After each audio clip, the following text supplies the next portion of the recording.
What's up, Rubits? Little Big Robots back with a really kind of a different thing for me. I have covered Lego and Lego style kits in the past, but I thought this one I had to get it, and I had to build it and show you all because I saw a few reviews for it. This is a company called LOZ, LOZ Mini. LOZ is basically a Lego brick style company. By the way, it's not a car. It's not a car, but still, maybe they mean vehicle. Based in China, and they on a USA Gundam store, you can find these things. I think this one was $10, and you can find their other model kits, their little houses, their little flowers for like $6, $12. Go on USA Gundam store; they always have these things on sale. Like I said, I'd been eyeing this one for a while. I looked up some reviews, and I thought, oh, I'll pick it up sometime. I finally did, and I have to be honest. Actually, before I go into the car, into the scooter. Let me pull out the instructions because I wanted to go over some of the more troublesome aspects of this. Where did I put the steps, the instructions? Of course, I didn't prepare and get the instructions with me. Where are they? Where did I put those? No. Anyway, what I found interesting about this is that it had some really cool parts. It's more of like a half-scale Lego. So as you can see, like you can kind of get an idea on the scale there. It's a smaller scale than Lego, so it's a bit more tedious. And I found that to be absolutely true. It's very tedious here and there, but there was some strange relaxation mode I went into when I was building this. It was really, I just took my time. What's bad about it, one of the bad parts about this kit, now I have some more coming, so I don't know if it'll be the same for all of them, and I might have missed something, so let me know if I am, if you built this before, but they give you several bags of parts, and there's no numbering on the parts, and on the instruction manual there is no numbering other than the steps.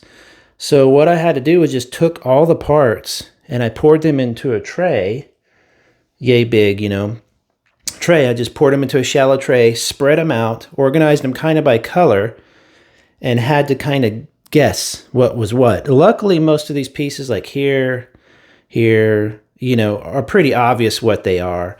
But I thought that it was really unfortunate that they literally could not take 2 seconds and just print the numbers on the bags and the numbers on the instruction manual. Now, again, I could be missing something. I am a doofus.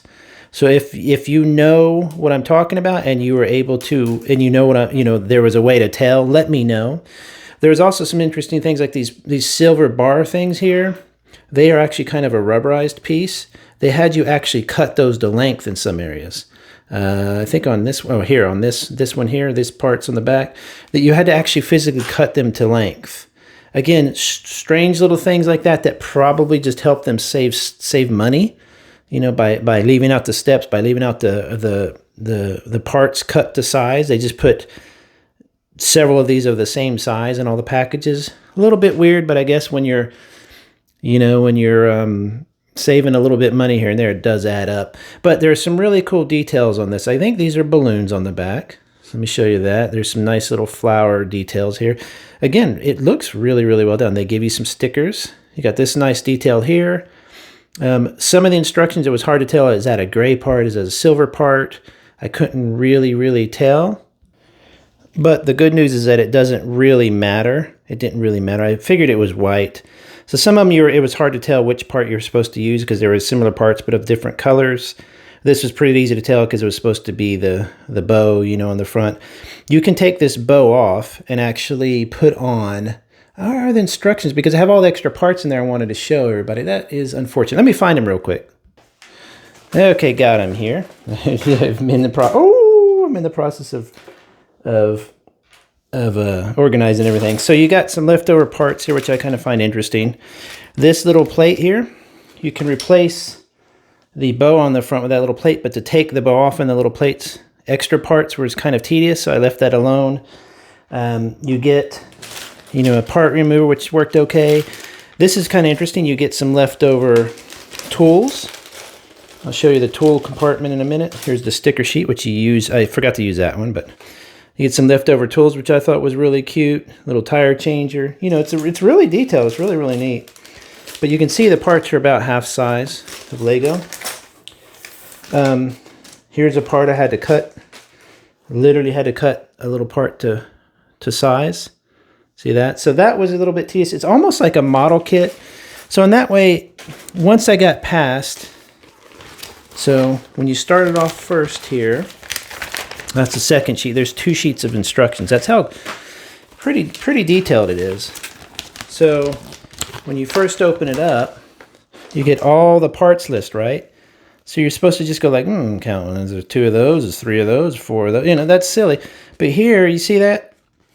A1 is step A1, I guess, because they're all steps A. Why didn't they just put A on the first bag that held all the parts? But again, it's probably about saving money to sell these as cheaply as possible. And to separate the parts, print on this machine, on the bag and all that stuff, would probably just cost that little extra amount. Other than that, once I got past the sorting and the stuff, I found myself strangely relaxed. It was very zen. This was cute. It's like a little glove box. I'll show you. I'm trying to do this through the camera though. Here, let me see if I can just. So there's your little glove box there, which I thought was adorable, really adorable. Here is the seat, but the seat opens, and inside the seat you've got little tools, which again, Again, super adorable. Stop shaking camera. I hit the camera stand. You know, so you got a little place to keep your tools. I don't know where the extra tools go, if they fit in there or not. I didn't see it in the instruction sheet. I'll look again. So it has a ton of little details. The kickstands, one of them is a little tighter. You see how easily they fall out? This part here, let me see if I can flip this over without wrecking it. So this is, I guess, the tailpipe. See that? It goes right into those 2 plugs. So you get it in there, you press it down, and you're like, all right, cool, I guess it's the tailpipe, and I guess it's sitting there, and it works and everything, but it's really easy now it's holding. After a while, that will just start to fall off. As you saw earlier, it fell off like that. Luckily, it falls off in one piece. It's not a huge deal, but just be aware. Once you have it assembled, you're going to have to kind of set it down carefully. See, you're going to have to set it down kind of carefully and just keep it, on a display or something. I don't display my Lego kits. What I end up doing, I'll probably display this one for a while on one of my squares. But if my kitten was to knock this off, or if I was to drop it, not only is it half scale size, but there's so many little details in here that it would easily cause complete mayhem. So I think it'll stand without it'll stand without the kickstands, but I wouldn't recommend it. Like I said, these little kickstands go right here. The problem is they don't quite stay up. They can occasionally, but they'll fall right back down. As you could probably put a little touch of rubber cement on those. It'll tighten right up. So, but if you put the kickstands down like that, it'll definitely help stand it up.